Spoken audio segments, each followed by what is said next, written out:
What's up, everybody? Professor Willie aqui mais e hoje nós temos um assunto muito importante para a nossa metodologia. Se você já assistiu nossas primeiras lições, você sabe que nós usamos muito os termos verbos fortes e verbos fracos. Hoje eu vou falar sobre esses assuntos, explicar melhor numa lição que também vai fazer parte do nosso curso online. Logo, o primeiro módulo de nosso curso online de ACIT vai ficar pronto, as lições 1 a 5, e eu vou colocar lá embaixo o link na descrição desse vídeo. Então vamos agora para o computador e ver o que nós queremos dizer quando nós falamos de verbos fortes e verbos fracos.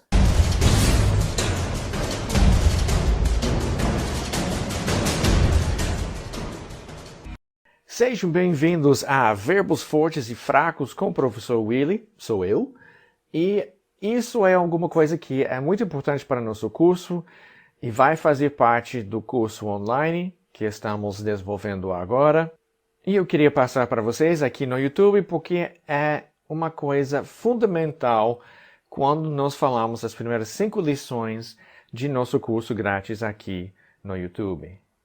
Como eu falei, eu sou o professor Willie, você pode fazer contato comigo no Instagram, Prof. Willie Brasil. Estou postando muitas dicas que eu tenho certeza que vão te ajudar. E também aqui você pode ver nosso site, acesenglish.com.br. Lá temos tantas ferramentas, nós temos nosso podcast em inglês, dicas rápidas completamente em inglês. Nós temos nosso blog, nós temos o curso online organizado lá, onde você pode fazer as lições uma lição por uma. Tem o link para nosso curso de pronúncia online, tem tudo que você precisa lá. Dê uma olhada lá no acesenglish.com.br.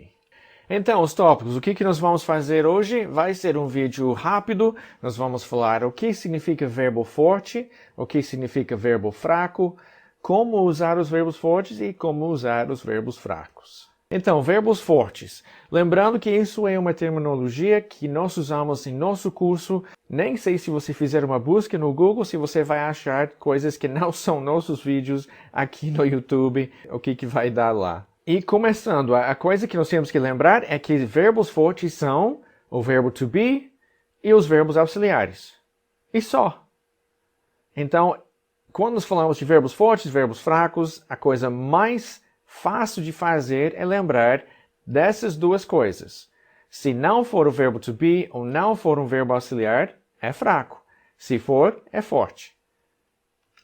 E como nós podemos ver aqui, se não for to be, se não for um verbo auxiliar, ou seja, o resto dos verbos são fracos. Isso é 99,99% dos verbos são fracos. Alguns exemplos: speak, falar, have, ter, possuir, go, ir, understand, entender. Então, vamos olhar primeiro os verbos fracos. Como é que nós usamos os verbos fracos? Quando nós temos uma pergunta e temos um verbo fraco, daí nós usamos do na pergunta. Nós precisamos do verbo auxiliar do para marcar a frase como pergunta. Quase sempre nós precisamos marcar a frase como pergunta. E o verbo auxiliar do faz isso. E nós podemos ver aqui na frase do you understand? O do nessa frase não tem significado. É apenas verbo auxiliar para marcar a frase como pergunta. Agora, quando nós temos uma negação, nós também precisamos marcar a frase como negação. E quando nós temos um verbo, que é o verbo principal, que é um verbo fraco, daí nós usamos a palavra don't. Que você pode reparar, ainda tem do, mas nós acrescentamos not, fazemos a contração don't, e é isso que nós temos em frases como I don't understand, eu não entendo. E seria do mesmo jeito para qualquer um dos verbos fracos. I don't understand, I don't go, I don't like, I don't have. Todos esses verbos fracos vão seguir o mesmo padrão. Agora, quando nós temos verbos fortes, lembrando que os verbos fortes são to be ou verbos auxiliares já na frase. Então, quando nós temos uma pergunta, nós temos o sujeito e verbo e nós vamos inverter, ou seja, o sujeito vai depois do verbo quando nós temos essa situação. Então, por exemplo, are you Brazilian? Então, A afirmação é You are Brazilian. Mas para marcar como pergunta, nós vamos inverter e colocar Are you Brazilian? Por que nós fazemos isso? Porque nós não podemos ter do como verbo auxiliar, verbo forte, com are, verbo to be, conjugado, verbo forte. Isso dá dois verbos fortes e como dois macho alfa dá problema na frase. E isso é o jeito que nós gostamos de colocar para você lembrar que não vamos colocar do com o verbo to be conjugado com qualquer outro verbo auxiliar.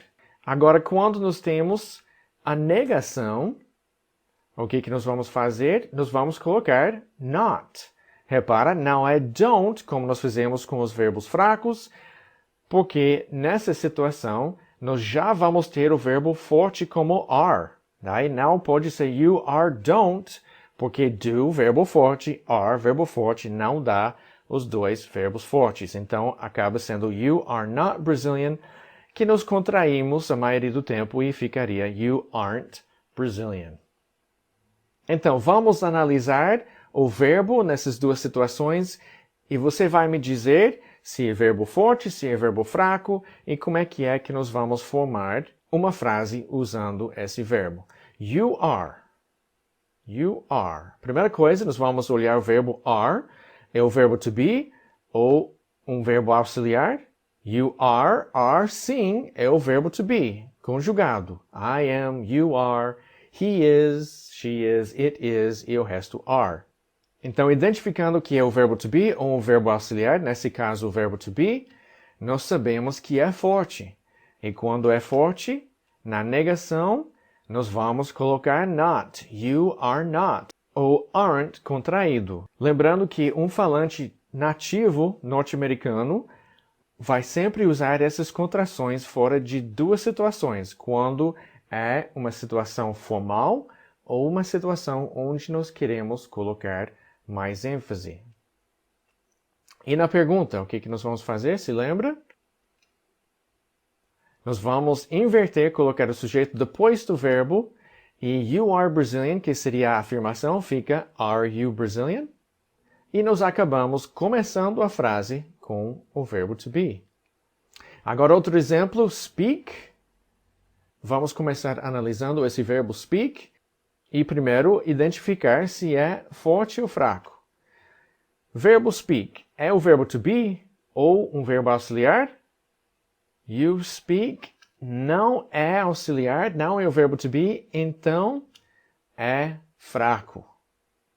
É fraco. Então, o que nós vamos fazer na negação? Nós vamos colocar don't. You don't speak English. You don't speak English. E na interrogação, o que nós vamos fazer? Nós vamos usar do. Porque é fraco, precisa de ajuda. E fica do you speak, ou do you speak English, dependendo da situação. A coisa para lembrar, nessas situações, nós geralmente não usamos essas coisas em afirmação.